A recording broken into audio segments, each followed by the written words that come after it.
Hey guys, welcome back once again to Answers on Eschatology. My name is Dan Derry and I'm the president of the Institute of Fulfilled Eschatology. It is Sunday morning and good to be back with you doing these videos once again. So we'll pick up our study, guys, on Matthew chapter 24, and I want to look at verse 8 again and share a few more thoughts with you regarding the birth pangs or the sufferings of Messiah. If you recall in the last video, we showed you that when Jesus talked about the sufferings or the birth pangs, he was referencing a common Jewish belief of the day and a rabbinic expectation. Okay, so they understood, the Jews did, that in the times of Messiah, their nation, their people would undergo a time of trial, a time of suffering, and a time of persecution. And they called it the sufferings of Messiah. So Jesus is alluding to this common knowledge of the day, if you will,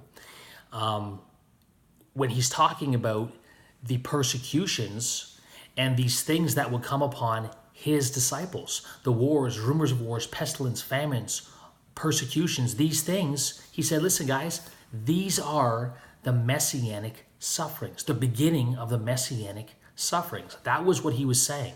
Through the beginning of sorrows.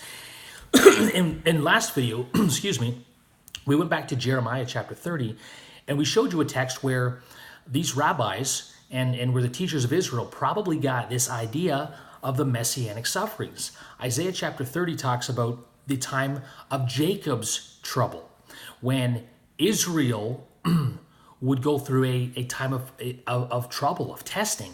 Yet at that time, Messiah, the seed of David, would be king and Israel would be saved.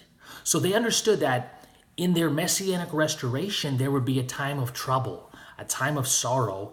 And Jeremiah 30:24 says, you'll understand this in the last days. Now, they didn't get all this, okay? Obviously, they understood there'd be a suffering prior to this messianic restoration, but they didn't get it all. They didn't understand it, and they didn't understand when. But Jeremiah said, you'll understand it in the last days.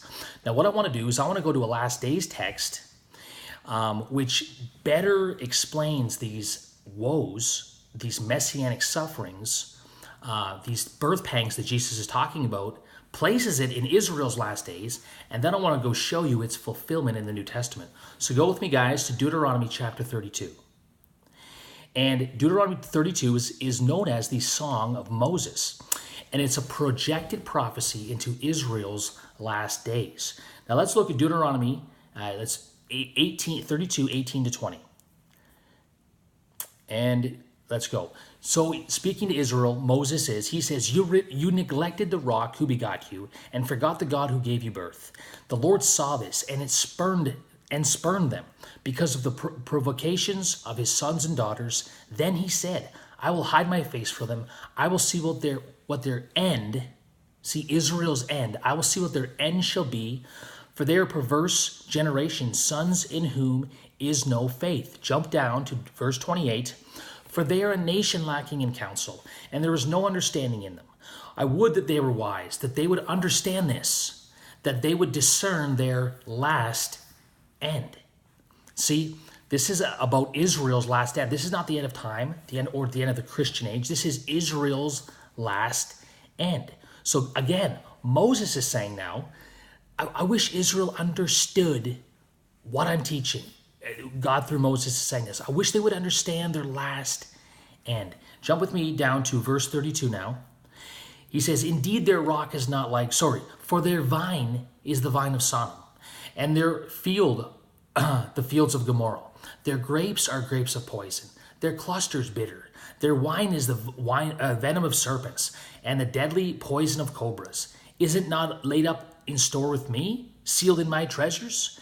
Vengeance is mine and retribution. In due time their foot will slip, for the day of their calamity is near. Now this is projected at the last end, their latter days.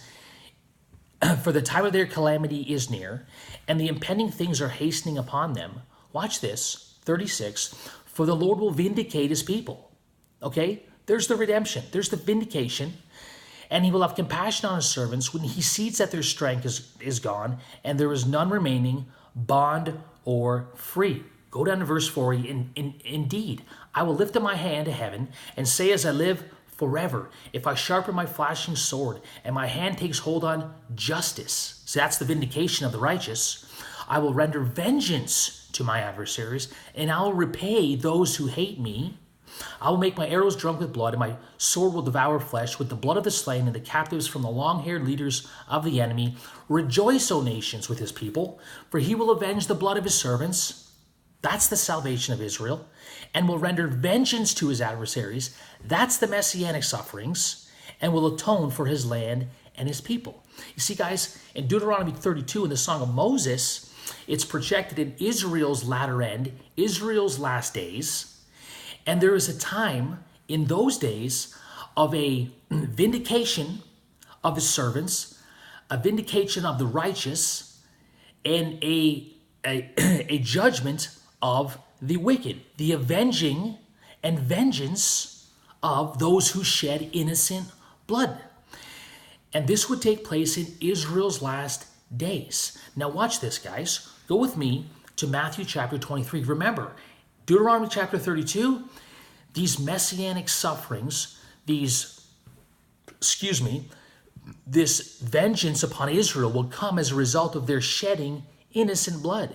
He says in verse 43, for he will avenge the blood of his servants and will render vengeance to his adversaries in Israel's last days. Look at Matthew 23. Jesus comes, we know he came to Israel in the last days. Acts chapter 2, 15 to 17, and Hebrews 1, 1 and 2. So in the last days, watch what Jesus says to the Jews of his day. He said, therefore I'm sending you prophets and wise men and scribes. Some of them you will kill and crucify, and some of them you will scourge in your cities and persecute from city to city, that upon you may fall the guilt of all the righteous blood shed on the earth, from the blood of righteous Abel to the blood of Zechariah, son of Berechiah, whom you murdered between the temple and the altar. Truly I say to you, all these things will come upon this generation. This, guys, is the messianic birth pangs, the messianic sufferings that would come upon Israel in her last days. Now, in this same context is the Olivet Discourse, Matthew 24, which we are studying.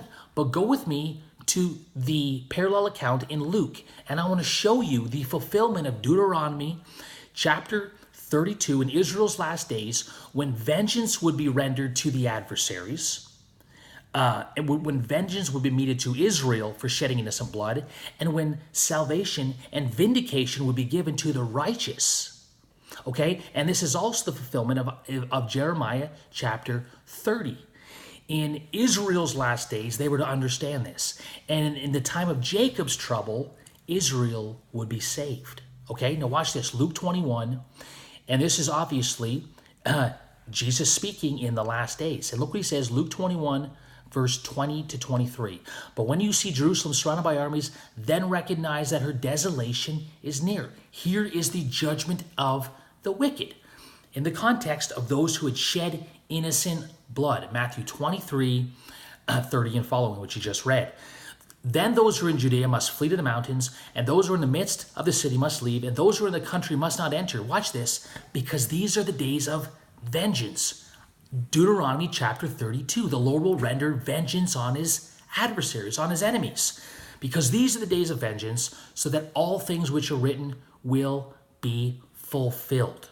Jump with me down to verse 28. Now listen, in Israel's last days, when Jerusalem was surrounded by armies, this would be the Lord's vengeance upon Israel for shedding innocent blood, but it would also be the vindication of the righteous. Look at verse 28. But when you see these things taking place, straighten up and lift up your heads, for your redemption draws near. 31. So you also, when you see these things happening, recognize that the kingdom of God is near. Truly I say to you, this generation will not pass away until all these things take place.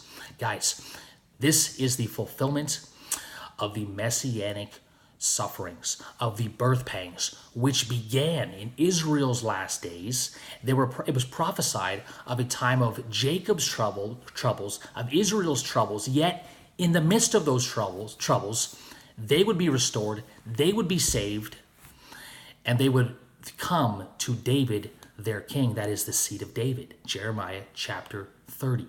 So guys, this beginning of birth pangs in Matthew chapter 24, verse 8 is understood and was understood at that time to be the time of Israel's messianic sufferings. When their kingdom had drawn near, they would go through a time of testing and trial and sufferings, and it was to purge out the unrighteous of Israel.